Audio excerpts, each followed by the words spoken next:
প্রধান উপদেষ্টার সঙ্গে জনাব তারেক রহমানের মিটিং বিষয়ে, নির্বাচন বিষয়ে এবং পাশাপাশি জুলাই চার্টার বা এই বিষয়গুলো আমাদের মাঝে এসেছে।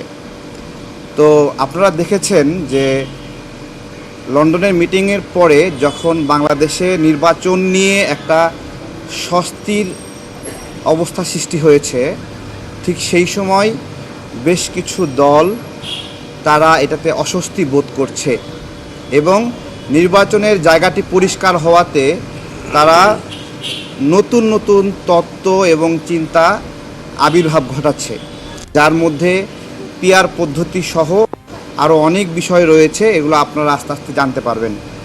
তো আমরা বরাবরের মতোই পিআর পদ্ধতির বিরোধিতা করে আসছি এবং আজকে বিএনপির সাথে আমাদের এই বিষয়েও আলোচনা হয়েছে যে আমরা পিআর পদ্ধতি চাই না। আমরা মনে করি যে পিআর পদ্ধতির মাধ্যমে বাংলাদেশের নাগরিক যে জনপ্রতিনিধি নির্বাচন করে সেই জায়গাটি জনগণ হারিয়ে ফেলবে, জনগণের অধিকার ক্ষুণ্ণ হবে। কিছু কিছু রাজনৈতিক দল তাদের রাজনৈতিক লাভের জন্য, দলগত লাভবান হওয়ার জন্য জনগণের জনপ্রতিনিধি নির্বাচিত করার অধিকার কেড়ে নিতে চায়। বাংলাদেশ জাতীয়তাবাদী দলকে, আমজনতা দলের পক্ষ থেকে আমরা এই বিষয়টি সতর্ক থাকার অনুরোধ করেছি, যাতে করে কোনোভাবেই এই পিআর পদ্ধতি নির্বাচনে না আসে। এটা একটি বিষয়। আরেকটি বিষয় এসেছে, আপনারা খেয়াল করেছেন, একটি দল জুলাই চার্টার বা জুলাই সনদ নিজেরাই করতে চায়।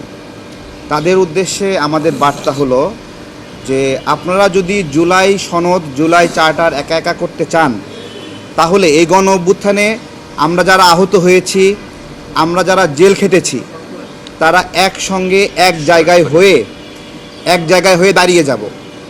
আমরা একটু দেখতে চাই যে জুলাই গণ অভ্যুত্থানে সত্যিকার অর্থেই গ্রেপ্তার, বন্দি, আটক এবং আহত আমাদের সাথে কতজন আছে আর আপনাদের সঙ্গে কতজন আছে।